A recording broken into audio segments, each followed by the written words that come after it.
الشيطان الرجيم بسم الله الرحمن الرحيم سبح اسم ربك الأعلى الذي خلق فسوى والذي قدر فهدى والذي أخرج المرعى فجعله غثاء أحوى سنقرئك فلا تنسى إلا ما شاء الله إنه يعلم الجهر وما يخفى ونيسرك لليسرى فذكر إن نفعت الذكرى سيذكر من يخشى ويتجنبها الأشقى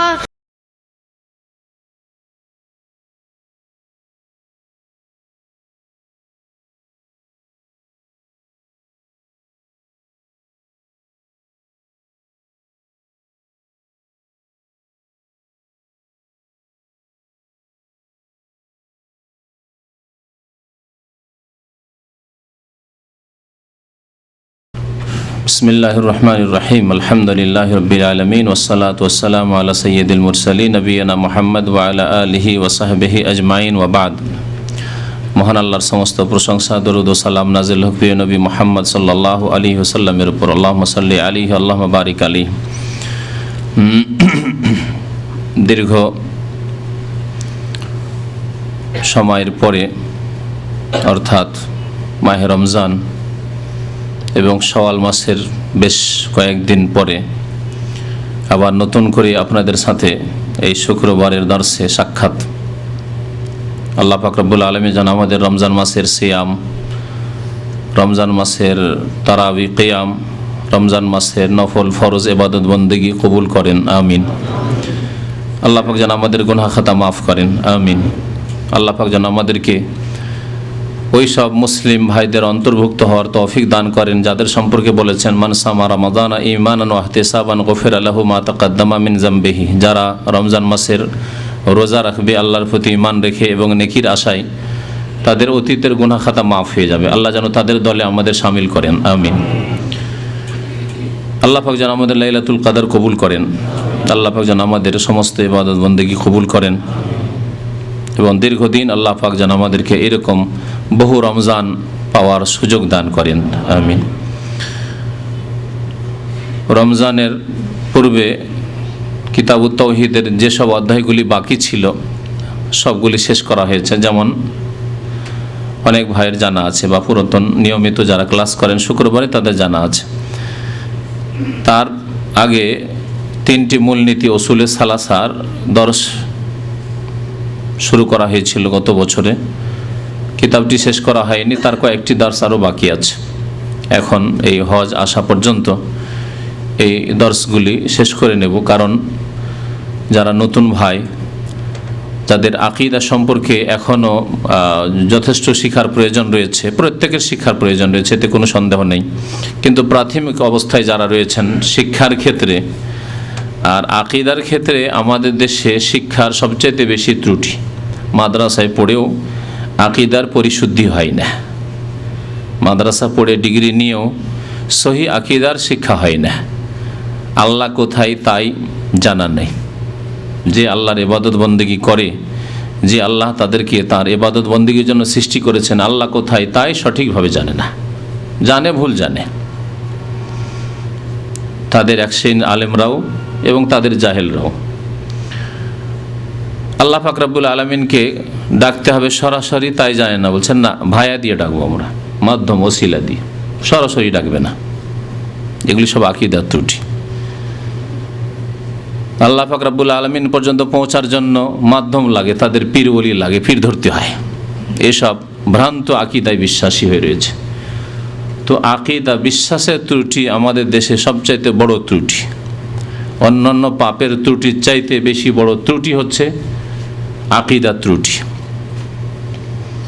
ইসলামের তাওহীদের স্থান কবর মাজারে দখল করে নিয়েছে। আল্লাহ পাকের একত্বের স্থান, তাওহীদের স্থান শিরকে দখল করে নিয়েছে। কবর মাজার পূজার নামে, ওরসের নামে, তাবাররুকের নামে, ফায়েজের নামে, তাওয়াজ্জুহর নামে, এসব নামে ইসলামের তৌহিদকে নষ্ট করে দিয়েছে।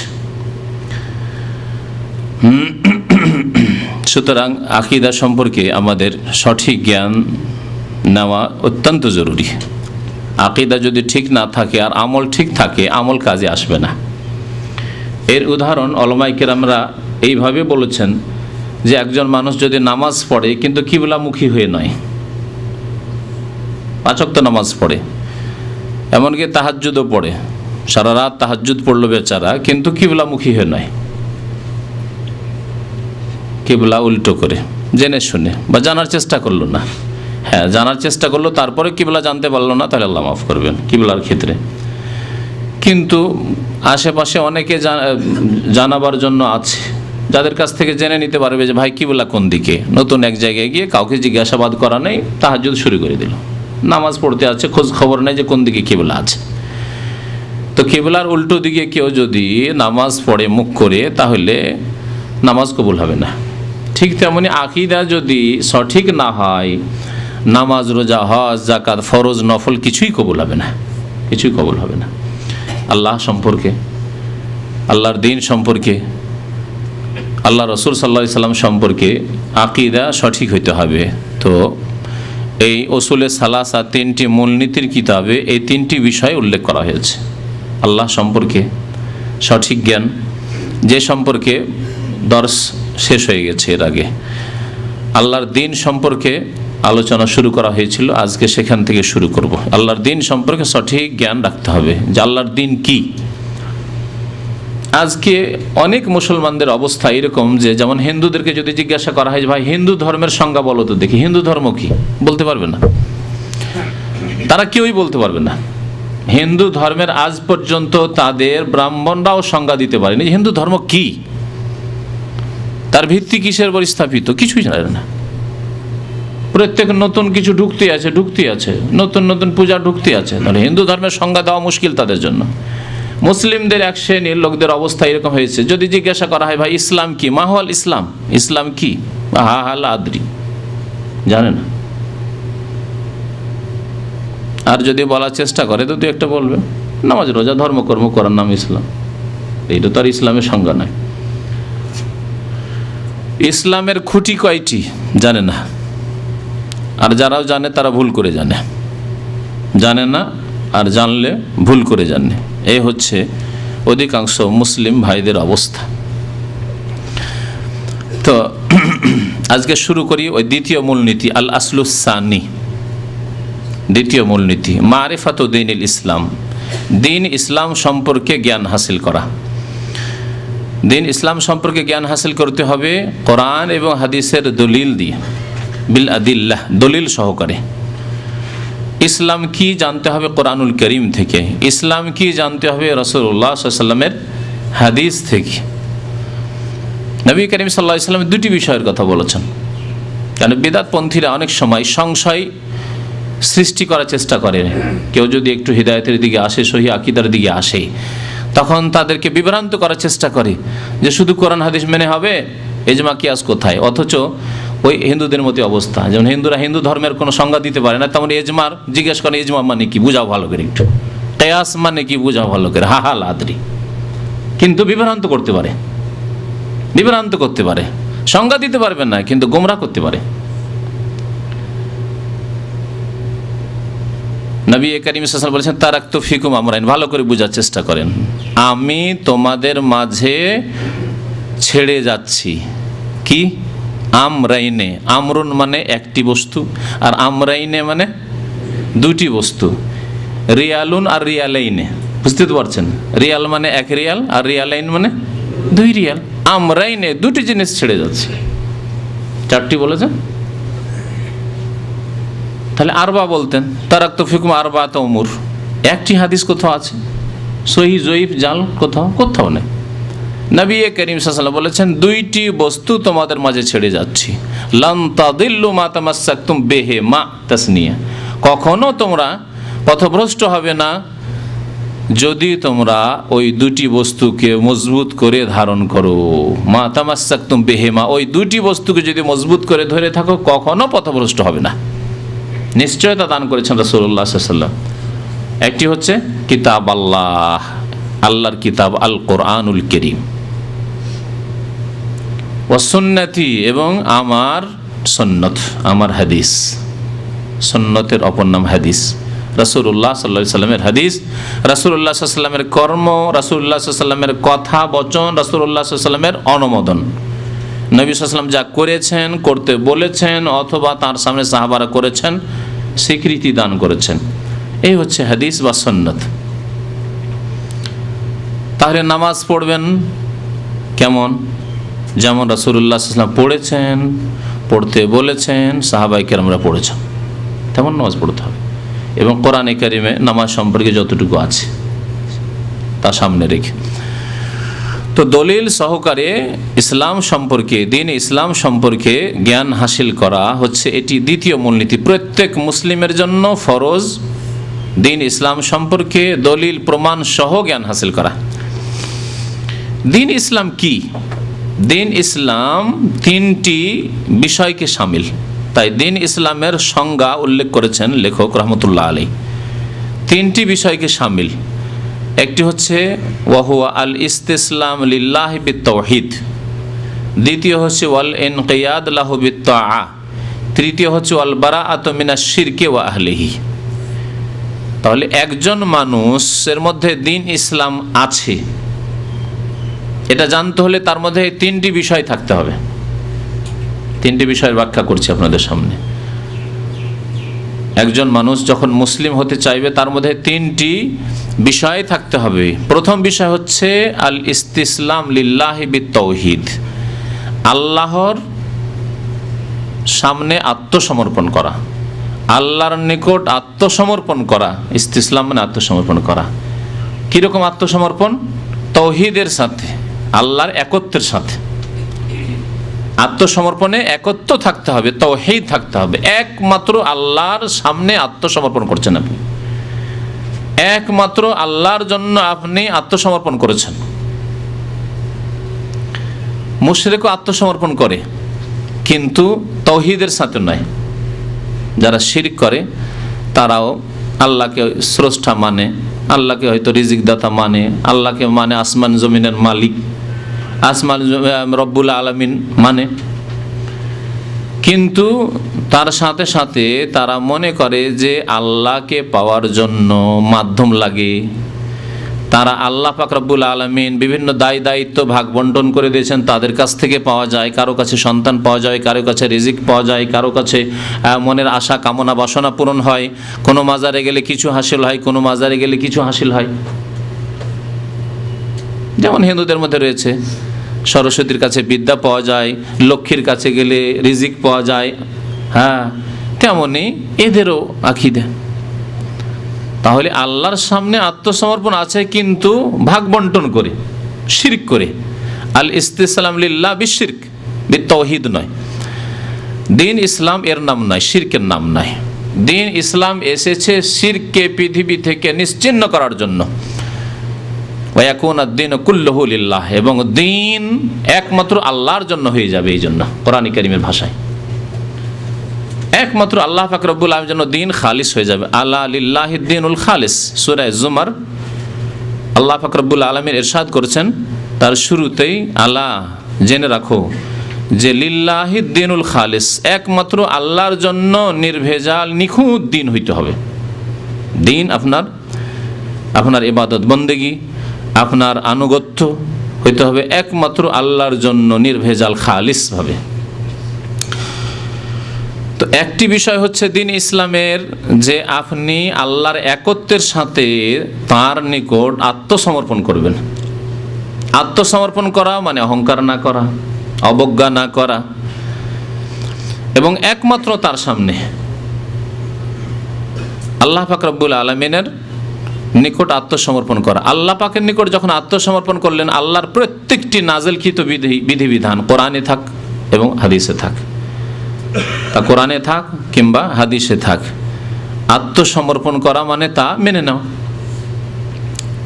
আত্মসমর্পণ করা এবং তা প্রকাশ করা যে আমি আত্মসমর্পণকারী। দ্বিতীয় বিষয় হচ্ছে আত্মসমর্পণ করে মেনে নেওয়ার অঙ্গীকার করে তারপরে ওয়াল ইনকিয়াদ লাহু বিত্তাআ, আনুগত্যের সাথে তার ফরমাবরদারি করা। আনুগত্যের সাথে আত্মসমর্পণ করলেন, তারপরে সেগুলিকে মেনে নিলেন, আপনি পালন করলেন। আপনি দুইটি বিষয়, একটি হচ্ছে অন্তর থেকে মেনে নেওয়া। অনেক সময় এরকম হয় যে আপনি অন্তর থেকে হয়তো মেনে নিয়েছেন কিন্তু কাজকর্মে অবহেলা করছেন। মাতা পিতার ক্ষেত্রে আমরা যাদের দুর্বলতা আছে তারা অনেকে এরকম করি যে মন থেকে আব্বা আম্মাকে শ্রদ্ধা করি, মেনে নিয়েছি আব্বা আম্মা বলে, এবং তাদের কথাবার্তা মানতে হবে এই কথাও বিশ্বাসী, তাদেরকে খুশি করতে হবে, রাজি করতে হবে সব কথাতেও বিশ্বাসী, কিন্তু কাজে কর্মে গিয়ে আব্বা বলে চলো ফজরে উঠো উঠো, গড়িমসি করে থেকে গেলেন। আব্বাই তো বলছেন, মাই তো বলছেন ফজর নামাজ পড়তে যাও, মনে যদি জিজ্ঞাসা করা হয় কি আপনি মানবেন না আব্বার কথা? অবশ্যই মানবো, কেন মানবো না, কিন্তু গেলেন না আপনি নামাজ পড়তে। তাই আত্মসমর্পণ তো আছে কিন্তু আনুগত্য নেই। তো দ্বিতীয় বিষয় ইসলামের হচ্ছে আত্মসমর্পণের পর, এটা হচ্ছে প্রথম বিষয়। দ্বিতীয় বিষয় হচ্ছে আল ইনকিয়াদু লাহু বিত্তাআ, আনুগত্যের সাথে ফরমাবরদারি করা, মেনে চলা।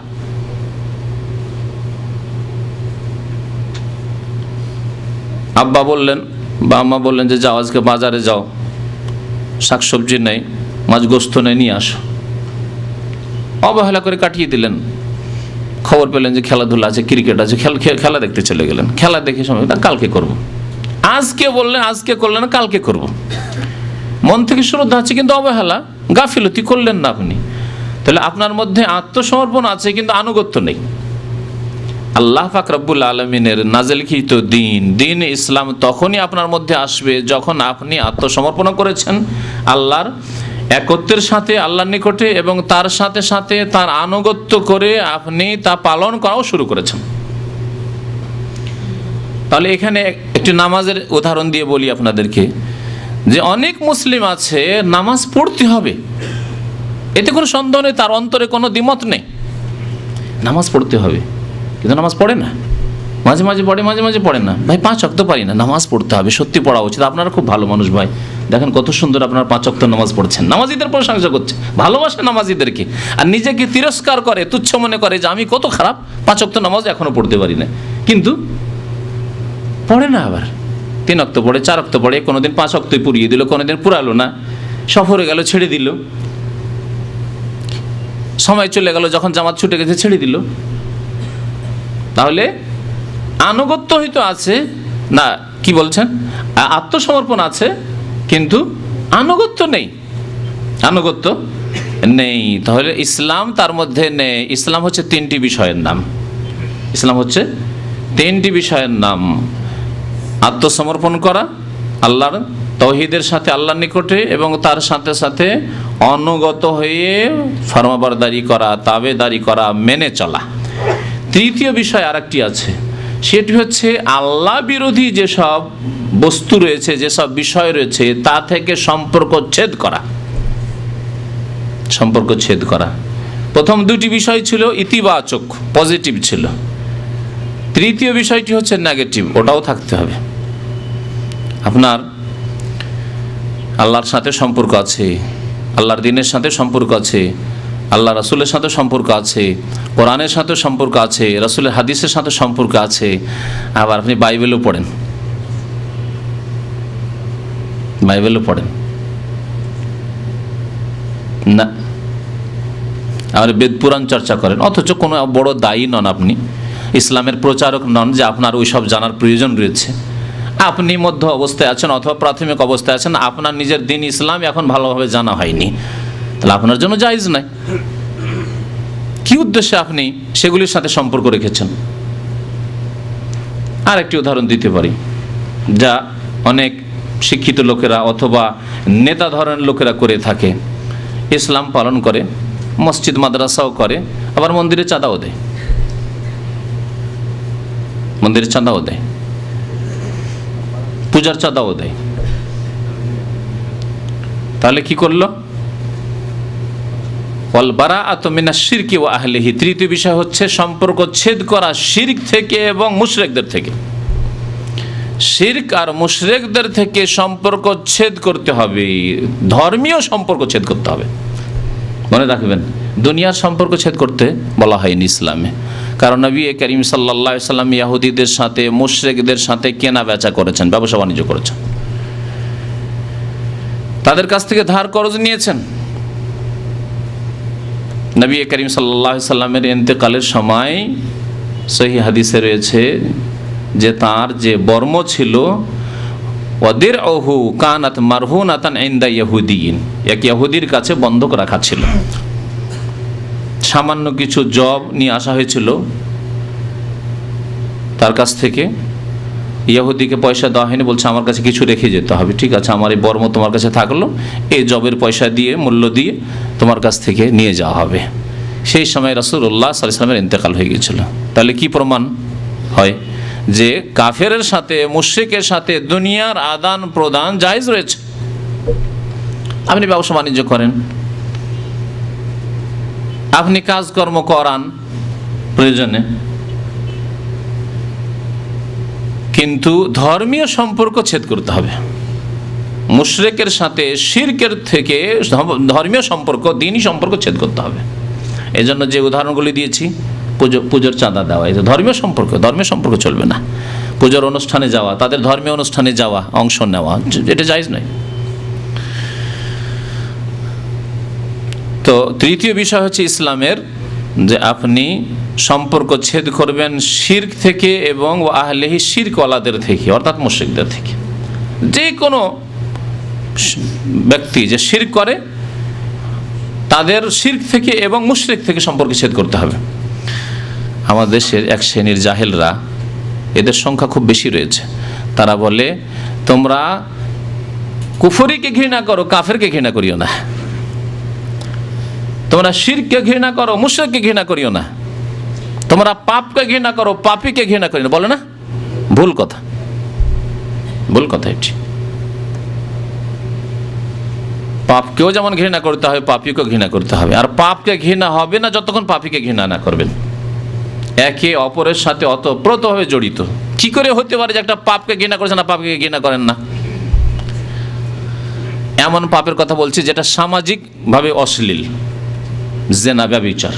এখনো মুসলিম সমাজে, পাশ্চাত্য সমাজের মতো নয়, মুসলিম সমাজে এখনো ঘৃণিত কাজ, ঠিক না? নামাজ ছাড়াকে ঘৃণিত মনে করা হয় না, অথচ জেনার চাইতে বড় নোংরা কাজ হচ্ছে নামাজ ত্যাগ করা। এরকম কিছু পাপ আছে যেগুলোকে সমাজে ঘৃণা করে না, কিন্তু জেনা ধরেন মুসলিম সমাজে ঘৃণিত কাজ। আপনি কি বলবেন জানেন জেনার পাপকে ঘৃণা করি কিন্তু জেনাকারী লুচ্চাকে আমি ঘৃণা করি না? হয় এটা? অসম্ভব কথা। তাহলে জেনা, ব্যভিচার, চুরি, ডাকাতি চাইতে বড় পাপ হচ্ছে ইন্না শিরকা লাযুলমুন আযীম। শিরক সবচেয়ে বড় জুলম, কুফরি সবচেয়ে বড় জুলম।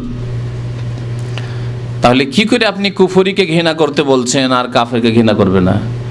শিরকে ঘৃণা করবেন, মুশরিককে ঘৃণা করবেন না, পাপকে ঘৃণা করবেন, পাপীকে ঘৃণা করবেন না, এসব কথা ইসলামী আকীদা বিরোধী কথা, ইসলাম বিরোধী কথা। ধর্মীয় ক্ষেত্রে সম্পর্ক ছেদ করতে হবে আল্লাহর শত্রুর সাথে। আপনার সম্পর্ক যেহেতু আল্লাহ পাকের সাথে, সুতরাং আল্লাহ পাকের সাথে যার সম্পর্ক আছে তার সাথে আপনার সম্পর্ক আছে। যার সম্পর্ক আল্লাহর সাথে নেই তার সাথে আপনার কোনো সম্পর্ক নেই। আর যত বেশি দুর্বল সম্পর্ক আল্লাহর সাথে ওই ব্যক্তির, তত বেশি আপনার তার সাথে দুর্বল সম্পর্ক। কথা ভালো করে বোঝার চেষ্টা করবে। অর্থাৎ একজন লোকের মধ্যে বহু পাপ আছে, ওই ব্যক্তিকে ঘৃণা করেন আপনি। একজন লোকের মধ্যে কুফরি আছে, তার মানে তার মধ্যে দ্বীন নেই, ইসলাম নেই, ঈমান নেই। আর একজন লোকের মধ্যে একটি পাপ আছে, তিনজনকে কি সমান নজরে দেখবেন? সমান নজরে দেখবেন?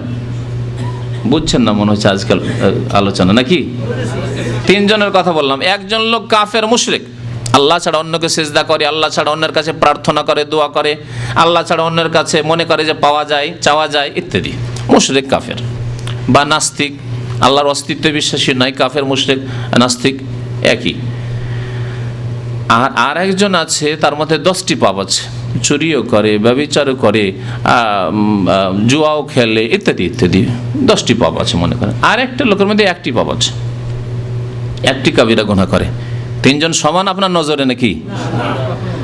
আচ্ছা, আর একজনের কথা বলি। আর একজনের মধ্যে একটিও কাবিরা গুনাহ দেখতে পান না, সে ভিতরে থাকে, আল্লাহ পাক তার হিসাব না। আপনি বাহ্যিক দেখছেন লোক মুসলিম, 5 ওয়াক্ত নামাজ পড়তে দেখি, মাহে রমজানে মাশাআল্লাহ পাবন্দের সাথে রোজা রাখে, এর মধ্যে কোনো কাবিরা গুনাহ দেখি না, ভালো মুসলিম। 4 জন হলো, তাহলে 4 জন আপনার নজরে একই রকম? যদি বলেন পাপকে ঘৃণা করো, পাপীকে ঘৃণা করিও না, তার মানে 4 জন একই। কারণ পাপীকে ঘৃণা করতে নিষেধ করেছেন, পাপকে ঘৃণা করো, পাপীকে ঘৃণা করিও না। এই তো ফর্মুলা, দেশি ফর্মুলা। তো এইরকম যদি হয় 4 জন সমান আপনার কাছে? 4 জন তো সমান কখনো নয়। যার যত বেশি পাপ হবে তত বেশি আল্লাহর সাথে সম্পর্ক তার নড়বড়ে, দুর্বল, সুতরাং তার সাথে আপনার সম্পর্ক তত দুর্বল। যার কম পাপ আছে আল্লাহর সাথে সম্পর্ক তার আছে কিন্তু একটু কম আছে, সুতরাং তার সাথে সম্পর্ক আপনার আছে কিন্তু একটু কম আছে। যার পাপ আপনার নজরে নেই তার আল্লাহর সাথে ভালো সম্পর্ক আছে, আপনার সাথে তার ভালো সম্পর্ক আছে।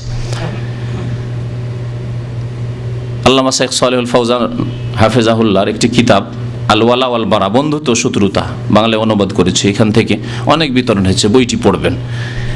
যে একজন মুসলিমের সাথে সম্পর্কের বহিঃপ্রকাশ কি, একজন কাফেরের সাথে সম্পর্ক, যে আপনার ধর্মীয় সম্পর্ক চলবে না, এগুলির বহিঃপ্রকাশ কি যে সম্পর্ক রাখছেন এক শ্রেণীর লোকেরা।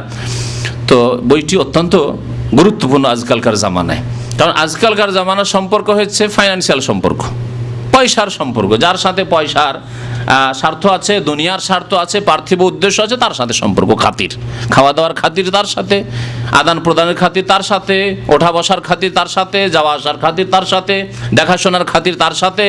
অসুস্থ হয়েছে তাকে দেখতে যেতে হবে কেন? কারণ তার কাছে আমি ধার পাই, হ্যাঁ, তার কাছে আমি খেতে পাই, তার সাথে আমার পার্থিব স্বার্থ জড়িত আছে। এ হচ্ছে দুনিয়ার আজকাল সম্পর্ক।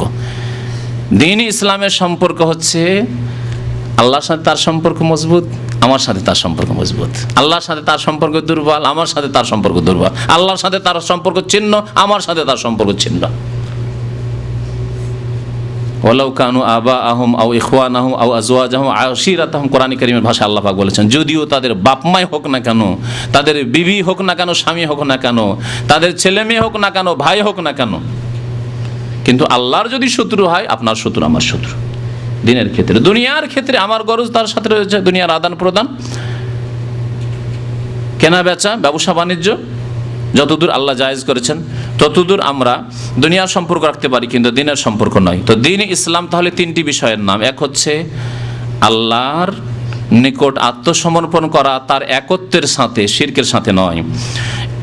দ্বিতীয় বিষয় হচ্ছে আল্লাহর আনুগত্য করা, তার ফরমাবরদারির সাথে আনুগত্য করে তার বিধিবিধান মেনে চলা, ইসলামের বিধিবিধান মেনে চলা। তৃতীয় বিষয় হচ্ছে শিরক এবং মুশরিকদের থেকে, কুফর এবং কাফেরদের থেকে সম্পর্ক ছেদ করা। ইসলামের 3টি স্তর রয়েছে, ইসলামের 3টি স্তর রয়েছে। কে বলতে পারেন? কি কি আগে ইমান, ইসলাম, ইমান, ইহসান,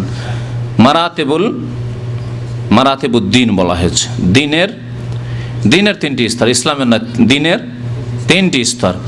দিনের 3টি স্তর রয়েছে। প্রথম হচ্ছে ইসলাম, 2 নম্বর হচ্ছে ইমান, আর 3 নম্বর হচ্ছে ইহসান। যখন 3টি স্তর বললাম, প্রথমটি ইসলাম, দ্বিতীয়টি ইমান, তাহলে বোঝা গেল যে ইসলাম আর ইমানে পার্থক্য আছে। যদি এভাবে বলা হয় তাহলে জানতে হবে যে ইসলাম আর ইমানে পার্থক্য আছে। যদি পার্থক্য না থাকে, দুটো একই জিনিস হয়, তাহলে আলাদা আলাদা করে কেন বর্ণনা করবেন? আলাদা করে বর্ণনা করা যে প্রথম স্তর হচ্ছে ইসলাম, তারপরে হচ্ছে ইমান, তারপরে হচ্ছে ইহসান, তার মানে ইসলাম ইমান থেকে ভিন্ন। এই সম্পর্কে কি জানা আছে যে ইসলাম ইমান একই জিনিস না ভিন্ন ভিন্ন জিনিস? হ্যাঁ, ভিন্ন। কে বলছেন ভিন্ন, কে বলছেন এক? ভিন্ন। হ্যাঁ, ভিন্ন। আচ্ছা, ভিন্ন। আচ্ছা, সব সময় দেখলেন, সব সময় যখন বললাম তখন আপনাদের উত্তর চেঞ্জ হয়ে গেল। ইসলাম এবং ঈমান যখন পাশাপাশি উল্লেখ করা হবে তখন ভিন্ন, দুটোর আলাদা আলাদা অর্থ আছে, সংজ্ঞা আছে, হ্যাঁ, দুটোর আলাদা আলাদা পিলার আছে, স্তম্ভ আছে।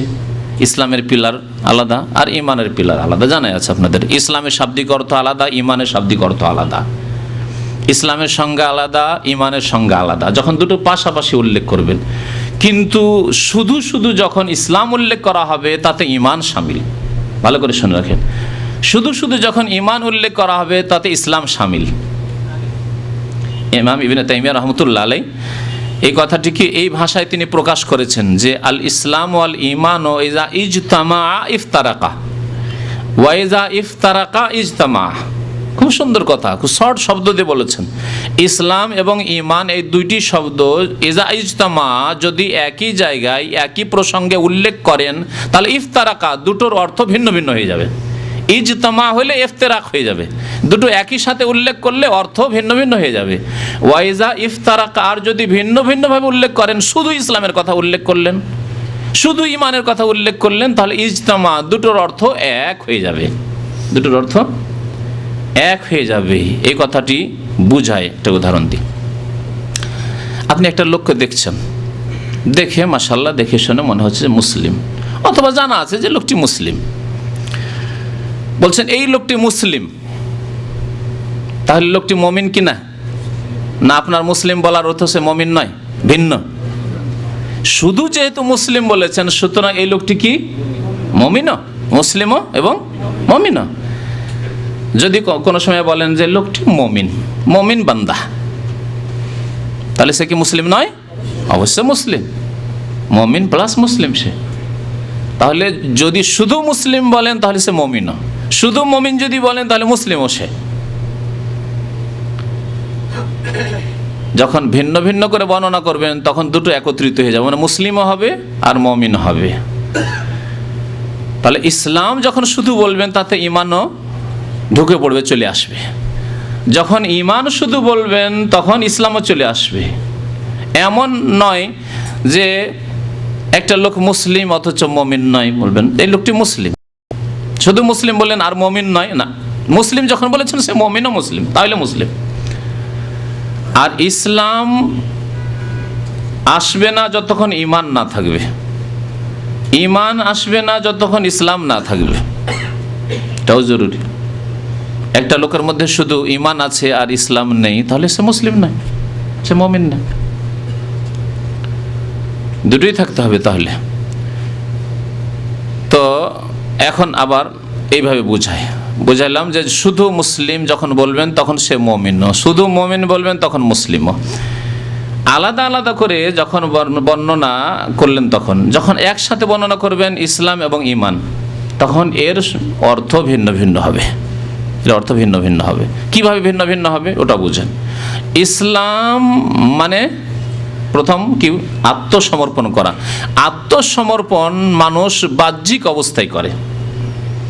আপনি কারো সামনে আসলেন আর একটু ঝুঁকে কথাবার্তা বললেন, হ্যাঁ, আত্মসমর্পণ করলেন, আপনি অনুগত, আপনি আপনার আনুগত্য প্রকাশ করলেন, এটা বাহ্যিক অবস্থার নাম। তাহলে ইসলাম হচ্ছে বাহ্যিক অবস্থা বা বাহ্যিক আমলের নাম। আর ঈমান, ঈমানের শাব্দিক অর্থ হচ্ছে, কে বলতে পারেন? হ্যাঁ, কি? বিশ্বাস করা। আল ঈমান ওয়া তাসদীক, ঈমানের শাব্দিক অর্থ হচ্ছে ইয়া আইয়ুহাল্লাযীনা আমানু, হে বিশ্বাসীগণ। লিখেন না অনুবাদকরা, ইয়া আইয়ুহাল্লাযীনা আমানু মানে হে বিশ্বাসীগণ। আল্লাহ পাক কোরআনে কারিমে ইয়া আইয়ুহাল্লাযীনা আমানু বলেছে, ইয়া আইয়ুহাল্লাযীনা আসলামু কোথাও নেই। হ্যাঁ, হে বিশ্বাসীগণ। তো ঈমান মানে হচ্ছে তাসদীক, বিশ্বাস করা। বিশ্বাসের সম্পর্ক কিসের সাথে? এখানের সাথে না এখানের সাথে? অন্তরের সাথে, হৃদয়ের সাথে সম্পর্ক। তাহলে দেখেন, হৃদয় ভিতরে না বাইরে? ভিতরে, কলব ভিতরে। তাহলে ঈমানের সম্পর্ক ভিতরের সাথে আর ইসলামের সম্পর্ক বাহিরের সাথে। যখন ইসলাম ঈমান পাশাপাশি উল্লেখ করলেন তখন দুটোতে পার্থক্য হয়ে গেল। শাব্দিক অর্থে পার্থক্য আছে, ওই পার্থক্য হয়ে যাবে। আল্লাহ পাক রব্বুল আলামিন নতুন নতুন যারা মুসলমান হয়ে এসেছিল তখন তারা বলতো কালাতিল আরাবু, বেদুইন যাযাবর যারা, ওরা আসতো মদিনে, আসার পরে বলতো কালাতিল আরাবু আমান্না, ইয়া রাসূলুল্লাহ আমরা ঈমান নিয়ে এসেছি, ঈমান নিয়ে এসেছি, আমরা মুমিন হয়েছি, আমান্না। আল্লাহ পাক রব্বুল আলামিন আয়াত নাযিল করলেন যে তাদেরকে বলো হে নবী সাল্লাল্লাহু আলাইহি ওয়াসাল্লাম যে কুল্লাম তুমিনু ওয়ালাকিন কুলু আসলামনা, তোমরা আমান্না বলিও না, তোমরা আমান্না বলিও না, বলো আসলাম না। নতুন কলেমা পড়েছো, এখন কি বলো? আসলাম না, আমরা ইসলাম কবুল করেছি, ইসলাম গ্রহণ করেছি, ইসলাম নিয়ে এসেছি, কথা বলো আসলাম না বলো। কুল্লাম তুমিনু, তোমরা এখন ঈমান নিয়ে আসনি, তোমরা মুমিন হওনি, এখনো ঈমানের কথা বলিও না। কি বলো? আসলাম না বলো। কি জন্য? আল্লাহ কেন তাদের ঈমানকে না করলেন? আল্লাহ বলছেন ওয়ালাম্মা ইয়াদখুলিল ঈমানু ফি কুলুবিকুম, কারণ এখনো তোমাদের অন্তরে ঈমান মজবুত হয়ে প্রবেশ করেনি। ওয়ালাম্মা ইয়াদখুলিল ঈমানু ফি কুলুবিকুম, মক্কা বিজয় হয়ে যাওয়ার পরে সবাই আশেপাশে যত কাফের ছিল সবাই মুসলমান হয়ে গেছে। সবাইকে অন্তর থেকে মুসলমান হয়েছিল। কিছু লোক প্রতীক্ষায় ছিল যে পাল্লা কার ভারী হয়, দেখা যাক দাঁড়ি পাল্লাই মুহাম্মদ সাল্লাল্লাহু আলাইহি ওয়াসাল্লামের পাল্লা ভারী হচ্ছে না আবু জাহল, আবু লাহাব, আবু সুফিয়ান এদের পাল্লা ভারী হচ্ছে, মক্কাবাসীর কুরাইশদের পাল্লা ভারী হচ্ছে। দেখলো যে কাম তো খারাপ হয়ে গেল, এই তো মক্কাবাসীর পাল্লা ভারী হইল না, তখন তারা মুসলমান হয়ে গেল। এই পরিস্থিতিতে সবাইকে কি করে আমান্না বলতে আল্লাহ বলবেন না আমান্না বলিও না? কারণ অনেকে আছো যে তোমরা দুনিয়ার তাগিদে এখন উপায় নেই, এখন ইসলাম কবুল করলেই ফায়দা আছে, সেই জন্য ইসলাম কবুল করেছে। অন্তর থেকে ইসলামের মহব্বত এখনো হয়নি। এখনো যদি সুযোগ পেয়ে যাওয়ার, দেখো যে এখন কুরাইশরা মাথা চাড়া দিয়েছে, শক্তিশালী হয়েছে, এখন ইসলাম দুর্বল হয়ে গেছে, রাসূলুল্লাহ সাল্লাল্লাহু আলাইহি ওয়াসাল্লাম সাহাবায়ে কেরাম দুর্বল হয়ে গেছে, তো তোমরা পাল্টিয়ে যাবে। তাহলে বলো আসলাম না, বাহ্যিক আমরা আত্মসমর্পণ করেছি, এখন ওয়ালাম্মা ইয়াদখুলিল ঈমানু ফি কুলুবিকুম, তোমাদের অন্তরে এখন ঈমান প্রবেশ করেনি। এই আয়াত কিসের প্রমাণ? যে ঈমান ইসলামে পার্থক্য আছে। এই জন্য কিছু ওলামারা বলছেন ঈমান ইসলামে পার্থক্য আছে, কেউ বলছেন ঈমান ইসলামে পার্থক্য কোথায়? যে মুসলিম সেই মুমিন। আর ইসলাম কবুলই হবে না আল্লাহর কাছে যতক্ষণ ঈমান না হবে, ঈমান কবুলই হবে না আল্লাহর কাছে যতক্ষণ ইসলাম না থাকবে। নবী করিম সাল্লাল্লাহু আলাইহি সাল্লামের হাদিস নেন, এই আয়াতটিও দলিল যে ইসলাম ঈমানে পার্থক্য আছে। আর নবী সাল্লাল্লাহু আলাইহি সাল্লামের হাদিস, জিবরাইল আলাইহিস সালাম আসলেন, প্রসিদ্ধ হাদিস, যে হাদিসে জিবরাইল বলে জানেন আপনারা, হাদিসে জিবরাইল বলা হয়েছে ওকে। তো ওই হাদিসে জিবরাইল আলাইহিস সালাম আসছেন, আসার পরে জিজ্ঞাসা করছেন রাসূলুল্লাহ সাল্লাল্লাহু আলাইহি সাল্লামকে কয়েকটি প্রশ্ন। কি প্রশ্ন ছিল? একটি ছিল ইসলাম সম্পর্কে, আখবিরনি আনিল ইসলাম, আর একটি ছিল ঈমান সম্পর্কে, আর একটি ছিল ইহসান সম্পর্কে, আর একটি ছিল কিয়ামত সম্পর্কে, আর একটি ছিল কিয়ামতের লক্ষণ সম্পর্কে। 5টি প্রশ্ন ছিল। ইসলাম আর ঈমান সম্পর্কে আলাদা আলাদা পৃথক পৃথক প্রশ্ন করলেন জিবরাইল আলাইহিস সালাম। এটা কি প্রমাণ করে? যে ইসলাম ঈমানে পার্থক্য আছে। তারপরে প্রশ্ন করতে গিয়ে যদি ভুলের সম্ভাবনা থাকে, রাসূলুল্লাহ সাল্লাল্লাহু আলাইহি ওয়াসাল্লাম উত্তর দিতে গিয়ে ইসলামের উত্তরে যা বলেছেন, ঈমানের উত্তরে কি তা বলেছেন? আলাদা আলাদা উত্তর দিয়েছেন। ইসলাম সম্পর্কে যখন জিজ্ঞাসা করা হয় তখন উত্তর যে ছিল, ঈমানের সম্পর্কে যখন প্রশ্ন করা হয় তখন উত্তর অন্য দিয়েছেন। বোঝা গেল যে ঈমান ইসলামে পার্থক্য আছে, কিন্তু কখনো কখনো আবার পার্থক্য দেখা যায় না। ইয়া আইয়ুহাল্লাযীনা আমানু, হে ঈমানদারগণ, হে মুমিনগণ, মানে কি মুসলিমকে ডাকা হয়নি? মুসলিমকে ডাকা হয়েছে। সেই জন্য ওই ইমাম ইবনে তাইমিয়া রাহমাতুল্লাহ আলাইহি এই ব্যাখ্যাটি মনে রাখবেন, যে যেখানে আল্লাহ শুধু ইয়া আইয়ুহাল্লাযীনা আমানু বলেছেন, শুধু ঈমানের কথা বলেছেন, মানে মুমিন মুসলিমকে আল্লাহ ডেকেছেন। ঈমান ইসলাম দুটোই শামিল। আর যেখানে আল্লাহ ইসলাম আর ঈমান দুটোর কথাই বলেছেন, যেমন এই আয়াতে কালাতিল আরাবু আমান্না, বেদুইনরা বললো যে আমরা ঈমান নিয়ে এসেছি, আল্লাহ বলছেন কুল্লাম তুমিনু, না ঈমান নিয়ে আসুনি, ওয়ালাকিন কুলু আসলামনা, আসলাম না বলো। তাহলে ইসলাম ঈমান যখন দুটো উল্লেখ করা হয়েছে, তাহলে ইসলাম ঈমানে পার্থক্য আছে। জিবরাইল আলাইহিস সালামের হাদিসে যখন প্রশ্ন করা হয়েছে ইসলাম সম্পর্কে, প্রশ্ন করা হয়েছে ঈমান সম্পর্কে, দুটো পাশাপাশি যখন উল্লেখ করা হয়েছে তখন দুটোকে ভিন্ন ভিন্ন বর্ণনা করা হয়েছে। শাব্দিক অর্থ আলাদা আলাদা ইসলাম এবং ঈমানের, এবং সংজ্ঞাও আলাদা আলাদা। ইসলামের ব্যাখ্যা কি বললেন রাসূলুল্লাহ সাল্লাল্লাহু আলাইহি সাল্লাম? ইসলামের ব্যাখ্যা কি বললেন? ইসলাম হচ্ছে যে সাক্ষ্য প্রদান করবে আল্লাহ ছাড়া কেউ সত্য মাবুদ নেই, মুহাম্মদ সাল্লাল্লাহু আলাইহি ওয়াসাল্লাম আল্লাহ রসুল, নামাজ কায়েম করবে, যাকাত প্রদান করবে, রমজান মাসে রোজা রাখবে, বাইতুল্লাহর হজ করবে, তাই না? ইসলামের ব্যাখ্যা দিতে গিয়ে যে 5টি কথা বললেন, এগুলি হলো ইসলামের 5টি স্তম্ভ। আচ্ছা, এগুলি বাহ্যিক আমল না ভিতরের কাজ? বাহ্যিক আমল। দেখেন, শাহাদাত দান করা, সাক্ষ্য প্রদান করা কি দিয়ে হয়? মুখে জবানে বলছেন আশহাদু আল্লা ইলাহা ইল্লাল্লাহ ওয়া আশহাদু আন্না মুহাম্মাদান রাসূলুল্লাহ, সাক্ষ্য প্রদান করলেন জবান দিয়ে, বাহ্যিক প্রকাশ হলো। শুনতে পেল লোকে, জানতে পারলো লোকে, আপনি সাক্ষ্য প্রদান করলেন। ও তুকিমুসসালাহ, নামাজ কায়েম করলেন, লোকে জানতে পারলো যে নামাজ পড়ছেন আপনি। ও তুতি যাকাত, যাকাত প্রদান করলেন, জানতে পারলো যে হ্যাঁ যাকাত দিচ্ছেন আপনি। তাসুমরা, রমজান মাসে রোজা রাখছেন, জানছে যে হ্যাঁ মুসলমান রোজা রাখছেন আপনি, ইফতার করলেন, সাহারি খেলেন। যে কেউ জানুক, আপনজনই জানুক, জানলো যাদের সামনে আপনি সাহারি ইফতারি করলেন।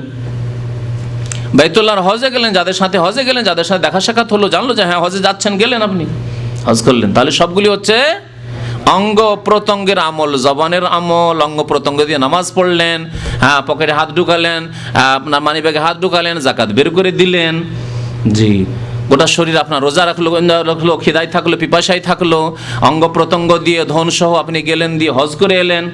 সব হলো এগুলি জাহেরি আমল, বাহ্যিক আমল। তাহলে ইসলামের সম্পর্ক বাহ্যিক আমলের সাথে, জাহেরের সাথে। ইমান সম্পর্কে যখন জিজ্ঞাসা করা হলো তখন কি বললেন রাসূলুল্লাহ সাল্লাল্লাহু আলাইহি সাল্লাম? আখবিরনি আনিল ঈমান, জিজ্ঞাসা করলেন জিবরিল আলাইহিস সালাম, ঈমান সম্পর্কে বলুন। আনতুমিনা বিল্লাহি, আল্লাহর প্রতি বিশ্বাস করবে। বিশ্বাস কি দিয়ে?